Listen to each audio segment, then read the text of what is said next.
He's going to do some kind of secret pressure campaign on Elon Musk to censor X because it bothers Israel? Yeah, it's already happened. They succeeded. Tucker was asked about this in this interview, and he said that this idea, being fearful of radical Islam and this big top concern about it, he says it comes from the Israeli government. But look at this. Let me zoom in and show you. Like, X is quickly becoming Israel, already Israel first, because we know Elon runs X. And Elon is essentially bending his knee towards Trump, and then Trump will obviously serve Israel. And so what I'm seeing, and let me know if you're seeing it as well, censorship happening in real time. Actually, Jimmy Dore approved is happening. Critiquing Israel on X is a no-go. I'm probably going to include that clip later, but let's read what this is saying. In October 2025, Carlson announces Netanyahu's overreaching into American politics by equating opposition to more Israel aid with Nazism. I can't say that word. With that, amid Israel's war in Gaza. He highlighted Israel's 9.8 million population and U.S. military financing about $3.8 billion yearly, which funds U.S. weapon purchases and represents less than 1% of Israel's 530 through 564 billion economy. This clip return sparks divides. Some praise it for questioning aid costs totaling $174 billion. Well, I think everybody should question that. Every American should question any kind of aid that's over $1 billion, especially $174 billion of their own taxpayer dollars. Shouldn't every American in a rational world question this? Is this something that should be happening with our taxpayer dollars? Historically, while critics call it exaggerated, nothing Israel's high-tech strengths like his top 20 GDP per capita in sectors in gas, diamonds, and medical tech. So this is the famous clip that is being resurfaced. This is a foreign leader bragging about how he's censoring Americans. Again, this guy runs a country of 9 million people that's totally dependent on our tax dollars to exist. And here he is on camera saying, anyone who opposes me in the United States, who opposes more aid to Israel or opposes getting sucked into war with Iran, which does not serve American interests, that person is not simply mistaken or wrong. I'm not going to bother to explain why that person is wrong. That person is a Nazi, part of the woke Reich, a Nazi. And the only way to fix it is by preventing Americans in the last country on earth with guaranteed freedom of speech, prevent Americans from hearing the other side. And so we push Congress to force a TikTok sale, which is true, by the way. Here he is just admitting, no, we push the U.S. Congress to censor in the United States, to commit censorship in the United States because we think it's bad for us. And we need to talk to Elon. Free speech is central to the entire idea of America. In fact, it's... Guess what? They talked to Elon. Elon got the call. Really the only thing that sets us apart from any other country on earth. And here's this guy, a foreign head of state, who, let me restate, is totally dependent on our tax dollars to exist, is saying Americans don't have that right, and he's going to do some kind of secret pressure campaign on Elon Musk to censor X because it bothers Israel? Yeah, it's already happened. They succeeded. I think Bibi, if you watch Stranger Things, Bibi Netanyahu, y'all, is Vecna. Now, I want to show you this thing from Jimmy Dore, because he made an interesting point, and to actually see it live, like happening, the censorship happening on X, it's outrageous. To determine the true rulers of any society, all you must do is ask yourself this question: who is it that I am not permitted to criticize? Who you are not permitted to criticize are the people who rule over you. This is exactly true. So Propaganda and Co. Found something interesting, that you can say a lot of derogatory things about any other ethnic group, except when it comes to Zionists and Jews. Isn't this weird? So look what he did. We can deport everybody, including white people, but you cannot deport Jewish people. This is on X. Apparently the platform for free speech, y'all. So he tweeted out, deport all white people. No problem. 170 likes, 12,000 views, or 13,000. Deport all Hispanics, 11,000 views, 113 likes. Deport all blacks, 254 likes, 31,000. Deport all Muslims, 31,000 views, 300. Deport all... I'm mad that deporting all blacks got the most likes. Come on. But look at this. Let me zoom in and show you. Like, This is where we're at, folks. This is where we're at. And people are still trying to argue and tell me, oh, Israel is not the enemy. All Jews. Whoa. Visibility limited. This post may violate what? Hi, Propaganda Co. Your post was detected by our systems and had its visibility limited for violating X rules. Specifically, we have determined your post violates our rules against hateful conduct. You may not promote violence, threaten, or harass other people on the basis of race, ethnicity, national origin. Okay. But didn't the guy just say deport all blacks, and that was okay? Deporting all blacks is certainly okay. You may say, oh, but it's about religion. But he said deport all Muslims, and that was okay. So he's putting both race and religion into these tweets. They're getting by. But as soon as he says deport all juice boxes, that's a no-go. That can't fly on X. So we know that Elon Musk is definitely opposition at this point. He's definitely bought into the FedSlop narrative and is an agent working for Israel. Sexual orientation, gender identity, religious affiliation, age, disability, or serious disease. And this is the tweet that they clipped was the one where he said deport all Jews. This is what they're talking about. As a result, your post may stay on the platform, but we have limited its reach. You can learn more about it. Okay. So here's what Max Blumenthal saw this. And he said, fairly definitive proof that free speech on X ends where Zionism begins. Isn't that, this is kind of interesting. This has got to be. And I like, why were your reach restricted? That's bad grammar. Because you criticize Israel, Trump, or me. That's Elon Musk. I used to like Elon because I thought he was standing up for the values of America. This was before I woke up to the fact that Trump is Israel first. And then once I realized that, I'm like, okay, so where's Elon going to go with this? Is he going to back Trump and keep on rolling with him or not? And when they had that whole dispute, him and Trump, I was like, this is lame. We need to be on the same page to keep America first. And they were kind of infighting. I'm like, this is bad. This is bad for the freedom of America. And then at this point, I want him to be separate from Trump. Yeah, don't continue rolling with Trump because he's Israel first.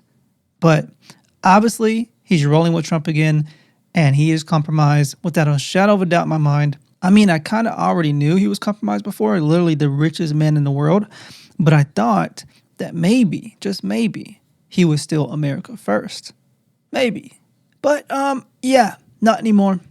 Even though he put the American flag on his site as his profile picture whenever we invaded Venezuela. Put the American flag as his profile picture, like solidarity for America, great victory in Venezuela for kidnapping a literal president of a sovereign nation. America, yay! But censorship, yeah, when it comes to Israel, yeah, that's American right there. So going back to X, we have a little reverend promoting this clip from Allie Beth Stucky criticizing Tucker. And I can definitely tell that Allie, unfortunately, I used to like her, but is selling out her values to Israel as well. Like a lot of conservatives are. Blaze Media, I think that's what it is. She's on. Turning Point asked its attendees at AmFest whether their top concern for the country was what their top concern for the country is, and the top answer was radical Islam. So Tucker was asked about this in this interview, and he said that this idea, being fearful of radical Islam and this big top concern about it, he says it comes from the Israeli government. I don't know anyone in the United States in the last 24 years who has been killed by radical Islam. And if that does happen, I still do blame that small country in the Middle East that Tucker's talking about. I still do blame them because what I believe is that they use Islam and radical. They essentially radicalize them. They control them. Like radical Islam is basically the strong arm of Satan. While you have the actual synagogue of Satan operating behind the scenes, pulling the strings, you have radical Islam as basically the boogeyman.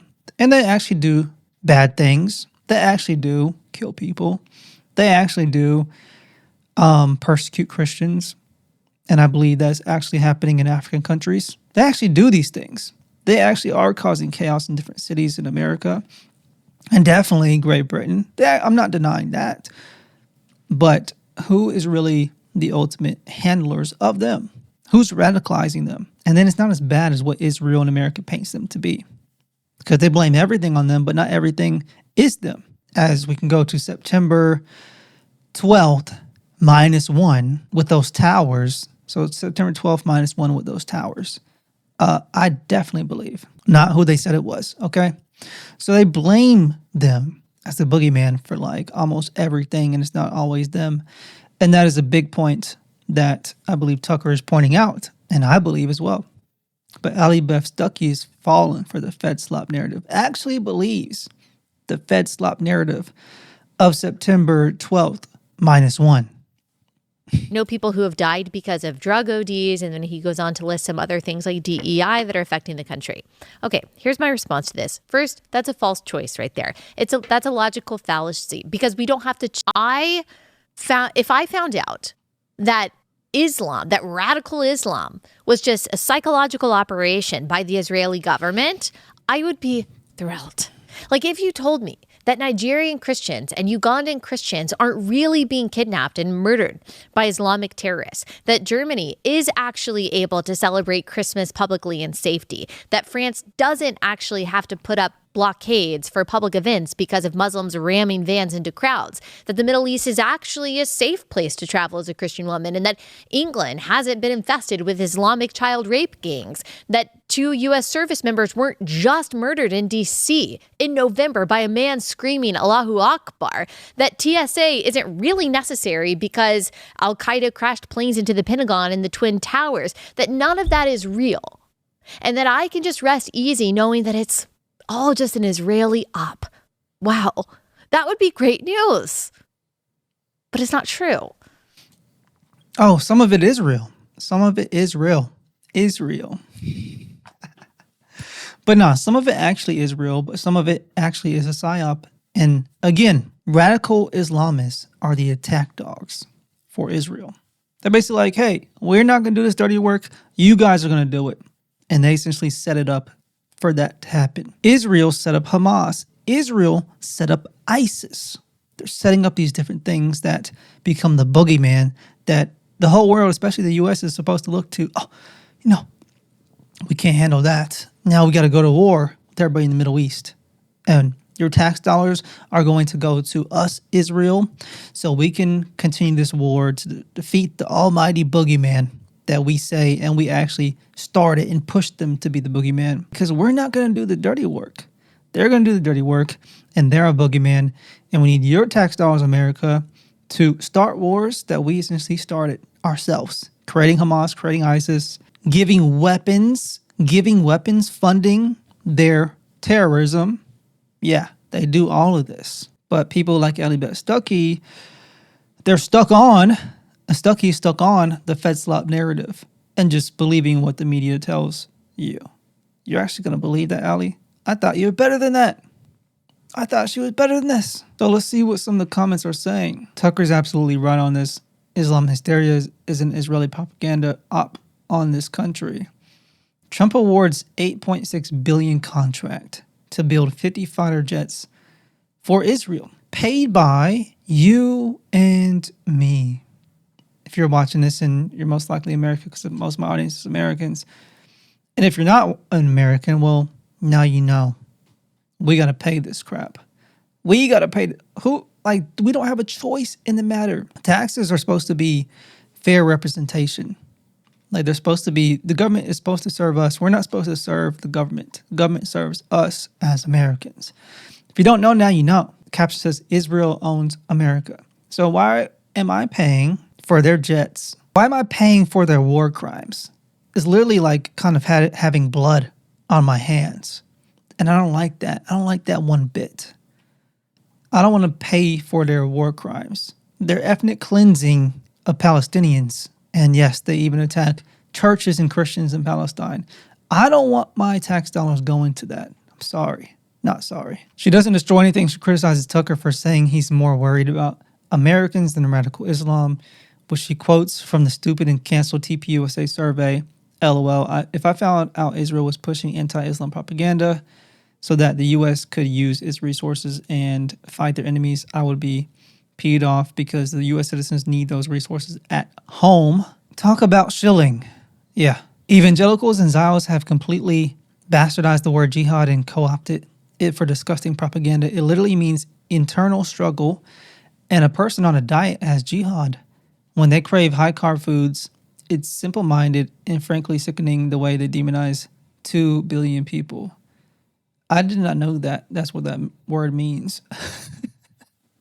And yeah, I guess my body is on jihad, honestly, because I do crave high-carb foods. Yeah, I've gained weights, y'all. I've been doing so good. I lost 20 pounds from a couple months ago. I lost 20 pounds. Christmas came. All these sugar cookies, y'all. Pies, cookies, cranberry jelly, sweet potato souffle, and other stuff. And I've gained about maybe 4 pounds. I'm trying to get 150. I was at like 156 at my lowest. Now I'm at 160 again.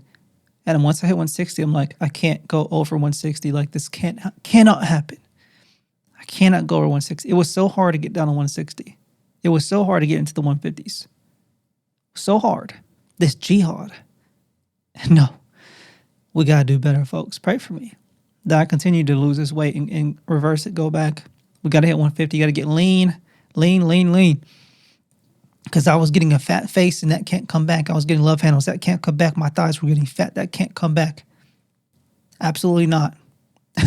Radical Islam was a creation of Israel and the Western powers. For the most part, I would agree here.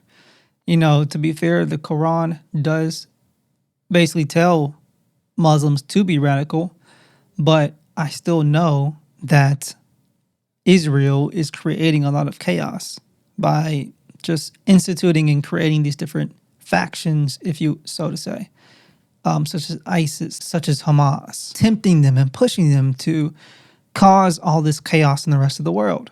This is what they do. They're like instigators. That's a good word to describe it. Instigating the Islamists to be more radical than they would be otherwise. Everybody knows who it is. Yeah.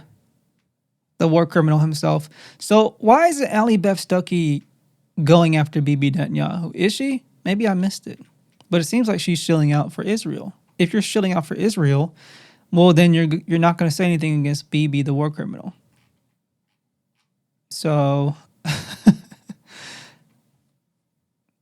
I agree. I won't repeat that, but I agree. All right. I think that's a good note to end that on. So let me know what you think in the comments below about everything that was said. And may the Lord keep you. May he bless you. May he shine his face upon you always and give you peace in the mighty name of Jesus Christ. Believe on the Lord Jesus Christ and you shall be saved.